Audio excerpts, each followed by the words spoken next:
Proof of three equation of motion by graph, यानी graph की मदद से किस तरीके से थ्री इक्वेशंस यानी तीनों इक्वेशन ऑफ मोशन को कैसे प्रूफ किया जाता है ये सीखना है। और ये बहुत आसान काम है। क्यों? देखो, पहला इक्वेशन ऑफ मोशन जो थ्री इक्वेशंस ऑफ मोशन है वो क्या क्या है? थ्री इक्वेशंस ऑफ मोशन वो क्या क्या है? तो देखो, पहला हमारे पास है v equal to u plus a t, पहला। दूसरा क्या हो जाएगा हमारे पास? s is equal to u t plus half a t square, ठीक है। और तीसरा इक्वेशन ऑफ जो मोशन है वो है v square is equal to u square या v square minus u square is equal to 2as। ये तीन थ्री इक्वेशंस ऑफ मोशन में आते हैं। ये तीनों के तीनों equation three equation of motion कहलाते हैं। अब ग्राफ की मदद से इन सबको कैसे डिराइव करेंगे या प्रूफ करेंगे कि v equal to u plus a t, ठीक है, s is equal to u t plus half a t square and v square minus u square is equal to 2s। Proof कह लो या derivation कह लो, ठीक है ना। हम यहाँ पे डिराइव करने वाले ये डिराइव कैसे करें, ठीक है। तो हम यहाँ पे ये लिख देंगे derivation of three equation of motion by graph, तो वो और सही रहेगा, ठीक है। क्या लिख देंगे? डेरिवेशन, डेरिवेशन ऑफ, है ना, तो उसको ऐसे लिख देता हूं, derivation of three equations of motion by graph, ठीक है। तो इस चीज को प्रूव करने के लिए सबसे पहले हमें क्या मानना पड़ेगा? सबसे पहले हम सपोज कर लेंगे वेलोसिटी टाइम ग्राफ। कौन सा ग्राफ? वेलोसिटी, है ना, टाइम ग्राफ। इधर तो वेलोसिटी टाइम रिप्रेजेंट करेंगे, इधर वेलोसिटी रिप्रेजेंट करेंगे मीटर पर सेकंड में, ठीक है ना। और इधर टाइम किस में रिप्रेजेंट करेंगे? सेकंड में, ठीक है ना। टाइम किस में रिप्रेजेंट करेंगे? सेकंड में। ये एक्स एक्सिस हो गया हमारा, ठीक है ना, और ये हमारे पास वाई एक्सिस हो गया। अब मैं कह रहा हूं कि मान लीजिए कि कोई बॉडी अगर मोशन कर रही है तो उसका इनिशियल स्पीड अगर u हो और फाइनल स्पीड या फाइनल वेलोसिटी उसकी v हो और इनिशियल उसकी वेलोसिटी क्या हो जाए? u हो जाए, तो उस कंडीशन में उसका इनिशियल वेलोसिटी u मान लेता हूं और फाइनल वेलोसिटी क्या मान लेता हूं? v मान लेता हूं। क्या कहा? हम मान लेते हैं कि हमारे पास एक बॉडी है जो इनिशियल स्पीड u से मोशन कर रही थी और टाइम t सेकेंड के बाद वो बॉडी क्या करती है? v वेलोसिटी से मूव करने लगती है, ठीक है ना। कितने टाइम के बाद? t टाइम के बाद, यानी यहां से यहां तक की दूरी कितनी है? t, ठीक है। मैं इसको टाइम नीचे लिखता हूं, ठीक। तो t टाइम के बाद इसकी वेलोसिटी u से बढ़ के क्या हो जाती है? v हो जाती है। देखिए, u से बढ़ती बढ़ती जाती है, कितना हो गई? v हो गई। अब मैं कह रहा हूं कि यहां पर अगर हम एक्सीलरेशन निकालना चाहिए, क्योंकि वेलोसिटी टाइम ग्राफ हमें क्या देता है? एक्सीलरेशन देता है। हमने पिछले वीडियो में आपको बताया है कि किस तरीके से आप कह सकते हो कि वेलोसिटी टाइम ग्राफ आपको एक्सीलरेशन देगा, डिस्टेंस टाइम ग्राफ आपको स्पीड देगा, ठीक है ना, डिस्प्लेसमेंट टाइम ग्राफ आपको वेलोसिटी देगा, ठीक है ना। अब इस वीडियो में मैं ये बताने जा रहा हूं कि आपको पता है ना, वेलोसिटी बाय टाइम ग्राफ आपको क्या देगा? आपको एक्सीलरेशन देगा। तो एक्सीलरेशन इज इक्वल टू होता क्या है? एक्सीलरेशन के डेफिनेशन में हम क्या बोलते थे? The rate of change of velocity with respect to time is known as acceleration. यानी इसको ऐसे लिख सकते हैं कि acceleration is equal to change in velocity by change in time, बोलते हैं ना, चेंज इन टाइम। समझा? अच्छा, अब हम कह रहे हैं कि चल यहां पर मैं एक ग्राफ बनाता हूं। जैसे यहां से मैं यहां से ये लाइन ड्रॉ कर देता हूं, परपेंडिकुलर लाइन आगे आ गया, और यहां से मैं एक डॉटेड लाइन। मैं क्या कह रहा हूं? मैं इस पॉइंट को थोड़ी देर के लिए a बना देता हूं, ठीक है। इस पॉइंट को मैं b बना देता हूं, ठीक है ना। इस पॉइंट को मैं c मान देता हूं, जहां u लिखा मैंने ना, इस पॉइंट को मैं c बना देता हूं और ये पॉइंट हमारे लिए d होता है और इसको हम o मान देते हैं, ठीक है ना। क्यों मानते हैं अभी समझ में आ जाएगा। मैं कह रहा हूं a से b तक की दूरी, a से b, ये a से b डिस्टेंस है। ये a से b किससे किससे बना हुआ है? a से b और प्लस b से b से बना हुआ है। ad जो है वो दो चीज से बना है, एक तो यहां से यहां तक के डिस्टेंस से बना हुआ है और एक यहां से यहां तक के डिस्टेंस से, दो चीज से बना हुआ है। यानी ये पार्ट क्या है? ये AB है और ये BD है। समझा ना? यानी AD इज इक्वल टू क्या लिख सकते हैं? AB plus BD। AD is equal to क्या लिख सकते हैं? AB plus BD। समझ आ रहा है? अच्छा, मैं कह रहा हूं कि अगर मुझे AB की वैल्यू निकालनी हो तो क्या करेंगे? AB की वैल्यू निकालनी है तो BD को इधर भेज दो, यानी क्या हो जाएगा? AD minus BD is equal to AB। देखिए, AB की वैल्यू निकल जाएगा ना। क्यों AB की वैल्यू निकाला? क्योंकि AB जो है वो क्या है? चेंज इन वेलोसिटी है। क्या है? चेंज इन वेलोसिटी है। देखिए, उसकी इनिशियल वेलोसिटी u थी और बढ़ करके कितना हो गई? v हो गई। तो चेंज कितना का हुआ है, v माइनस यू।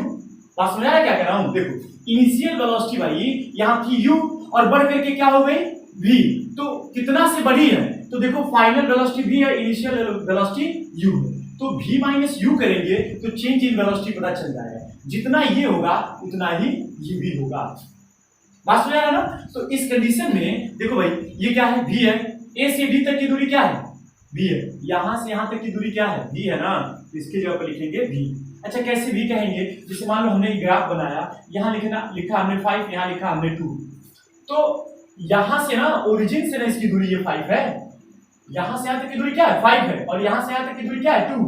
तो अगर हमें ये दूरी चाहिए, यहां से यहां तक की दूरी चाहिए, तो क्या करेंगे 5 में से 2 घटा देंगे, 5 माइनस 2 इक्वल टू 3 आ जाएगा। सेम मैनर में देखो यहां से यहां तक की दूरी क्या है u है, और यहां से यहां तक क्या है v है। उसी तरीके से अगर इसको यहां शिफ्ट कर दूं तो यहां से यहां तक की वैल्यू u है, यानी du bd की वैल्यू u है, और यहां से यहां तक पूरा ये पूरा यानी यहां से, ठीक है ना, मैं इसको थोड़ा यहाँ कर देता हूँ, ये bd कर दिया और ये पूरा की पूरी दूरी क्या हो जाएगा, यहाँ से यहाँ तक ये हो जाएगा v। तो मैं क्या कर रहा हूँ, अगर पूरे v में से ये u हटा दूंगा तो ये मिल जाएगा ab की वैल्यू, वही मैं कर रहा हूँ, ये पूरा v है और ये जो हमारे पास आया है bd वो क्या हो जाएगा u, यानी ab इक्वल टू क्या हो जाएगा v माइनस u। समझ आ रहा है? कोई दिक्कत नहीं है। चेंज इन वेलोसिटी है ना, final velocity minus initial velocity क्या कहलाता है, चेंज इन वेलोसिटी। यानी अगर हमें चेंज इन वेलोसिटी लिखना होगा, चेंज इन वेलोसिटी, तो इस कंडीशन में क्या लिखेंगे, final velocity minus initial velocity. समझ रहे हैं? तो फाइनल वेलोसिटी क्या है, v, इनिशियली ये है, इनिशियली क्या मतलब जब स्टार्ट होती है बॉडी तो उस टाइम पर जो उसकी बॉडी की जो वेलोसिटी होगी उसको इनिशियल वेलोसिटी, और जहां जाकर के रुकी है या जहां हम ऑब्जर्वेशन अपना कंप्लीट कर रहे हैं वो हो जाएगा फाइनल वेलोसिटी, जो कि हो गया v। तो v minus u equal to a b। अब हमें क्या चाहिए, चेंज इन टाइम चाहिए। देखो भाई o से चली थी और d पहुंची थी, तो ये बीच की दूरी कितना हो जाएगा od, यही ना चेंज इन टाइम होगा। यहाँ टाइम t हो जाएगा और यहाँ 0 होगा, जैसे मान लीजिए यहाँ 1 2 3 ऐसे करते करते यहाँ पर क्या होगा t सेकंड होगा, और यहाँ क्या था 0 सेकंड, तो t में से 0 सेकंड घटा लेंगे तो t माइनस 0 क्या हो जाएगा t, और t क्या हो जाएगा od, ठीक है ना। तो चेंज इन टाइम हमारे पास क्या आ जाएगा, ये यहाँ पर t है, जैसे मान लो 1 मान लिया, 2 3 4 ऐसे करते करते करते यहाँ पर क्या मान लिया t मान लिया, कोई दिक्कत, यहाँ पर क्या मान लिया t, ठीक है। तो t में से ये फाइनल है, ये इनिशियल है, t में से इनिशियल घटा देंगे तो हमें इसके बीच का गैप पता चल जाएगा। तो चेंज इन टाइम क्या हो जाएगा, final time minus initial time, final time t था, इनिशियल टाइम 0 था, ठीक है ना। तो चेंज इन टाइम क्या हो जाएगा, वो निकल के आ जाएगा t माइनस 0 यानी t सेकंड। कोई दिक्कत तो है नहीं। अब देखिए हमें यहाँ चेंज इन वेलोसिटी, ये क्या है, चेंज इन वेलोसिटी है,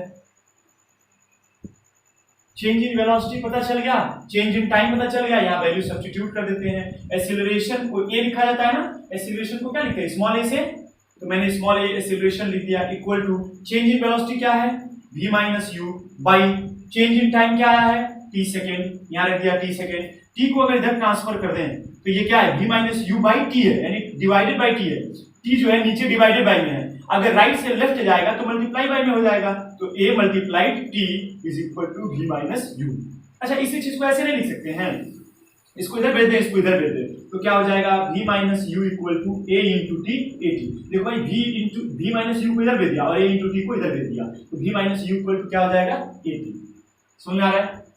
अब क्या करेंगे, u को उधर भेज देते हैं, तो v इक्वल टू क्या हो जाएगा a टी प्लस u, क्योंकि यहाँ माइनस था उधर जाएगा तो प्लस हो जाएगा। अच्छा u को पहले लिखे और a टी को बाद में, कोई दिक्कत तो है नहीं, जैसे 5 प्लस 2 लिखो या 2 प्लस 5 लिखो, आंसर तो हमेशा 7 आएगा। वही मैं कह रहा हूँ u को पहले कर दो और a टी को बाद में, तो थोड़ा ये सही हो जाता है, यानी सिस्टमेटिक फॉर्म में दिखने लगता है, ठीक है ना।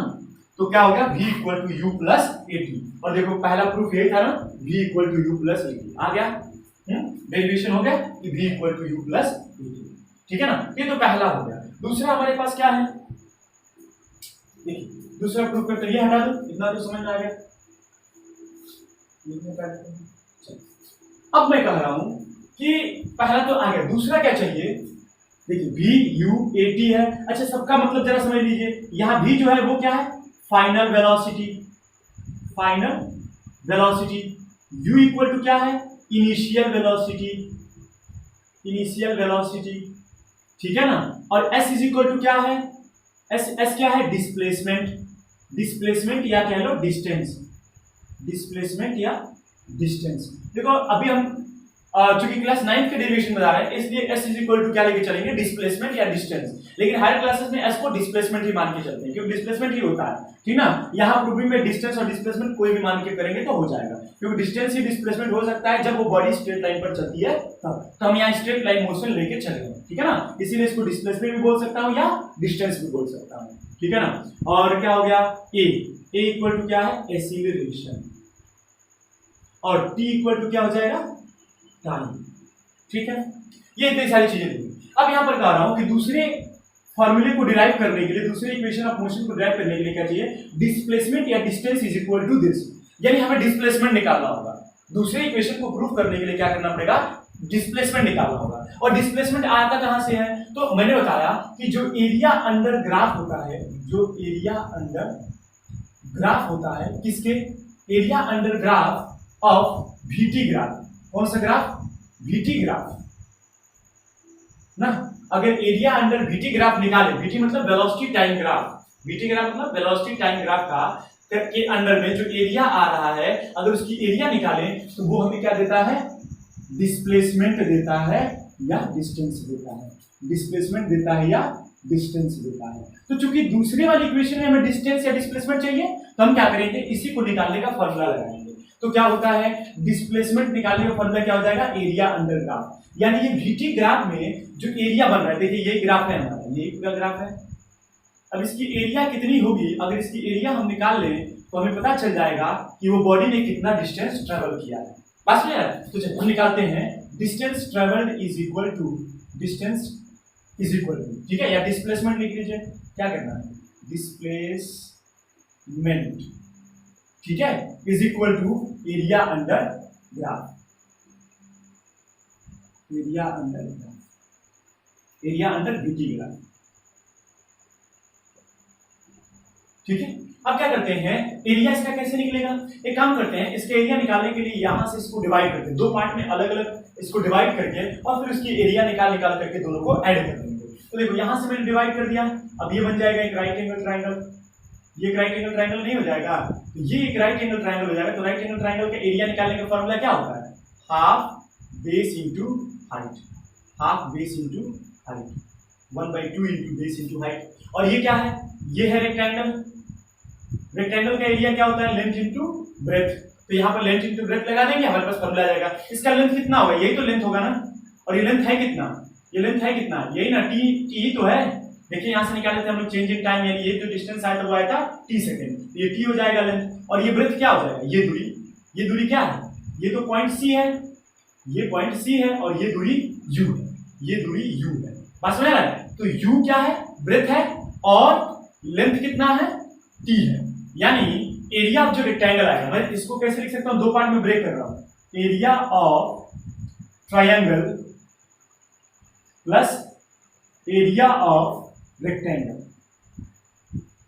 बस हो यार, ये दोनों एरिया निकाल के ऐड कर देते हैं, ये ट्रायंगल हो गया, ये रेक्टेंगल हो गया, ऐड करिए। एरिया ऑफ ट्रायंगल क्या हो जाएगा, 1/2 into base into height, plus दूसरा क्या हो जाएगा, एरिया ऑफ रेक्टेंगल, वो क्या हो जाएगा, लेंथ इंटू ब्रेथ, बस में है ना। अब मैं कह रहा हूं यहां पर 1/2 तो ठीक है, बेस की जगह पर क्या रखेंगे, तो इस ट्रायंगल का बेस कितना होगा, इस ट्रायंगल का बेस कितना होगा, तो देखो भाई ये जितना होगा, बस है ना, यहां से यहां तक की दूरी जितना होगी वही दूरी यहां से यहां तक की होगी, यानी यहां से यहां तक की दूरी क्या होगी, यही होगी, और ये है क्या, टी, तो ये भी क्या हो जाएगा, टी, यानी यहां से यहां तक की दूरी हो जाएगी टी, यानी इस राइट एंगल ट्रायंगल का बेस जो होगा वो कितना होगा, टी, तो बेस की जगह पर क्या लिख देता हूं मैं, टी। और ये रहा हमारा हाइट। अब ये हाइट कितना है, ये हाइट कितना है, v माइनस यू, मैंने बताया ना फाइनल वेलोसिटी में से इनिशियल वेलोसिटी घटा देंगे तो इसके बीच का पता चल जाता है, बात सुना है, इसके बीच का ये कितना है अगर पता करना है तो v में से u को घटा दीजिए, यानी v माइनस यू है। अगर ये v माइनस यू है तो ये भी क्या होगा, v माइनस यू है, क्यों, क्योंकि दोनों लाइन पैरेलल है, ठीक है ना, तो ये दूरी जितना होगा वही दूरी इतना भी होगा, तो ये क्या ले लेंगे, v माइनस यू, ठीक है ना, v minus you into v minus you, ठीक है ना, h की जगह पे हाइट की जगह पर, ठीक है, plus length into breadth, length क्या है t, ये तो लेंथ है ना, तो लेंथ हो जाएगा यहाँ पर t इंटू ब्रेथ क्या है u, कोई दिक्कत नहीं है इसमें। अब देखिए, अब मैं कह रहा हूँ 1/2 इंटू टी, ठीक है। अच्छा v माइनस यू को क्या लिख सकते हैं, v माइनस यू को क्या लिख सकते हैं, at, a into T at, v minus you को देखो यहाँ लिखा है v माइनस यू, इसके लिए आप क्या लिख सकते हैं a इंटू at, देखो a इंटू टी at लिख सकते हैं, ठीक है ना। और प्लस ये क्या था t इंटू यू ut, ठीक है ना, t इंटू यू क्या लिखेंगे, tu लिखे या ut लिखे, ठीक है ना, एक ही चीज है, तो मैंने t इंटू यू ut लिख दिया। अब मैं कह रहा हूं ये हो जाएगा 1/2, ये t से t मल्टीप्लाई हो तो क्या हो जाएगा t स्क्वायर, और ये a यानी a t square plus ut, सुना है ना। अच्छा अब मैं क्या कह रहा हूं कि अगर ut को पहले लिख लूं और इसको बाद में, तो इस कंडीशन में क्या हो जाएगा ut plus 1/2 a t square, और ये डिस्प्लेसमेंट को किससे लिखा जाता है, यस से, यहाँ हो जाएगा यस, यहाँ हो जाएगा यस, यहाँ हो जाएगा यस, यस यस यस, यानी s इज इक्वल टू क्या आ गया ut plus half at square, आ गया कि नहीं। तो दूसरा इक्वेशन ऑफ मोशन भी प्रूव हो गया यहाँ से, पास में जा रहा है। अब तीसरा देखते हैं, तीसरा वाला क्या कहा गया था, v minus u, v square minus u square is equal to 2as। अच्छा ठीक है, मैं कह रहा हूँ यहाँ पर कि यहाँ पर क्या है, यहाँ भी डिस्प्लेसमेंट या डिस्टेंस है ना, तो मैं कह रहा हूँ डिस्टेंस निकालने का फॉर्मूला क्या था, यही ना, डिस्प्लेसमेंट लिखूं या डिस्टेंस। तीसरी इक्वेशन ऑफ मोशन को अगर प्रूव करना है तो उसमें क्या करते हैं, मैं डिस्टेंस निकाल देता हूं। डिस्टेंस निकालने का फॉर्मूला क्या है, वही area under graph, area under graph. अब आप कहोगे कि एरिया अंडर ग्राफ तो आप ऑलरेडी निकाल चुके हैं, यही तो एरिया अंडर ग्राफ था, तो ये डायरेक्ट यहां लिख दो। नहीं, एरिया अंडर ग्राफ एक इस तरीके से निकाला जा सकता है, और एक और तरीका है एरिया अंडर ग्राफ निकालने का। क्या तरीका है, देखो यहां पर जो फिगर बना हुआ है, मैं जरा इसको क्लियर कर देता हूं, ठीक है, मैं इसको क्लियर कर देता हूं। यही तो वो ग्राफ है ना, यही वो ग्राफ है। इस ग्राफ को, ये जो बना है फिगर, इसको मैं थोड़ी देर के लिए यहां बनाऊं, जरा देखो ट्रेपीजियम आपने देखा है ना, ट्रेपीजियम कैसा होता है, ट्रेपीजियम कैसा होता है, कुछ इस तरीके से होता है ट्रेपीजियम। इसमें ये अपोजिट फेसेस पैरेलल होते हैं ना, तो हम कह रहे हैं कि अगर इसको यहां से यहां तक a मान लो और इसको यहां से यहां तक b मान लो, तो यहां से जो परपेंडिकुलर लाइन ड्रॉ की जाएगी वो इसका हाइट होगा। इस ट्रेपीजियम का ये हाइट कहलाता है, ये दोनों अपोजिट पैरेलल फेसेस कहलाते हैं। इस ट्रेपीजियम का एरिया कैसे निकाला जाता है, तो एरिया ऑफ जो ट्रेपीजियम आएगा यहाँ पर, ठीक है ना, वो क्या आ जाएगा, वो आ जाता है 1/2 into sum of parallel side, ये पैरेलल साइड है तो इन दोनों साइडों का सम, तो a plus b into height, height क्या हो जाएगा h।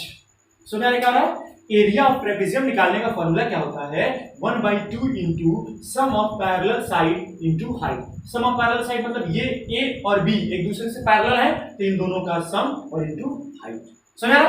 तो यहां मैं कह रहा हूं कि अगर मैं इसको हटा दूं तो ये वाली लाइन अगर मैं हटा दूं तो भी क्या होगा, ये ट्रेपीजियम ही रहेगा, ये ट्रेपीजियम ही रहेगा, और उसका एरिया निकालने का फॉर्मूला क्या हो जाएगा, यही हो जाएगा। क्योंकि देखो b जितना बढ़ा था अब उतना b कम कर दिया मैंने, अब इतना कम कर दिया, तो फॉर्मूला क्या हो जाएगा, अब ये फॉर्मूला हो जाएगा। अगर यहाँ से यहाँ तक अब b मान लूं तो फॉर्मूला यही रह जाएगा, बस ये हो जाएगा कि b की वैल्यू अब घट जाएगी। पहले b कहाँ तक था, यहाँ तक था, देखो अब b की वैल्यू मैंने घटा दिया तो यहाँ एरिया भी तो घट जाएगा, समझा रहे ना। तो एरिया निकालने का जो ट्रेपीजियम का फॉर्मूला होता है वो क्या होता है, 1/2 into sum of parallel side into height. वही फॉर्मूला यहाँ लगाने जा रहा हूँ, क्यों, क्योंकि देखो ये अगर इसको इस तरीके से रख दिया जाए, यहाँ से देखना, इसको ऐसे रखा गया, इसको अगर ऐसे रख दूं तो यही वाला फिगर बनेगा। देखो मैं इसको यहाँ बनाता हूँ, ठीक है ना, इसको मैं यहाँ बनाता हूँ इसी चीज को, तो मैं इसको ऐसे कर दूंगा, यानी ये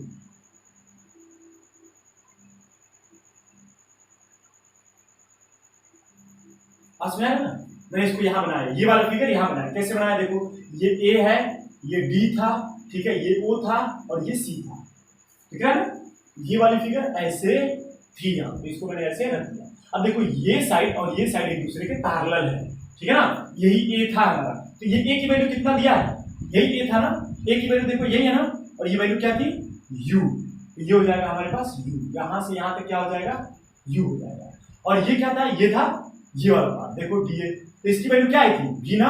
देखो मैंने अभी बताया था कि यहाँ से यहाँ तक की जो दूरी होगी वो क्या हो जाएगा V हो जाएगा, बस में। तो हम यहाँ से यहाँ तक V लिख देंगे, कोई दिक्कत। और ये हमारे लिए हाइट हो जाएगी, डी से ओ तक या ओ से डी तक क्या हो जाएगा हाइट एच, और एच की वैल्यू क्या है टी ना, यहाँ लिख दूंगा मैं टी। बात समझ आ रहा है, ठीक ना। एक दो बार आप इसको रिपीटेडली देखेंगे तो आपको समझ में आ जाएगा क्या होगा, ये हो जाएगा टी, ठीक है। अब मैं कह रहा हूँ इस ट्रेपेजियम का एरिया निकालना है तो फॉर्मूला तो सेम होगा, क्या फॉर्मूला होगा, area under graph is equal to area of trapezium.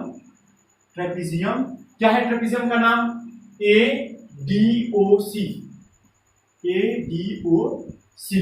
इस ट्रेपेजियम का एरिया निकालने का फॉर्मूला क्या हो जाएगा, 1/2 into sum of parallel side into height, यही फॉर्मूला होता है हमारे पास, होता है कि नहीं होता। अब यहां पर मैं कह रहा हूं कि यहां पर 1/2 हो जाएगा sum of parallel side. Parallel side कौन कौन सा है, ये और ये, u वाला साइड और जो v वाला साइड है वो दोनों पैरेलल है, तो दोनों को जोड़ लिया जाए u plus v into height.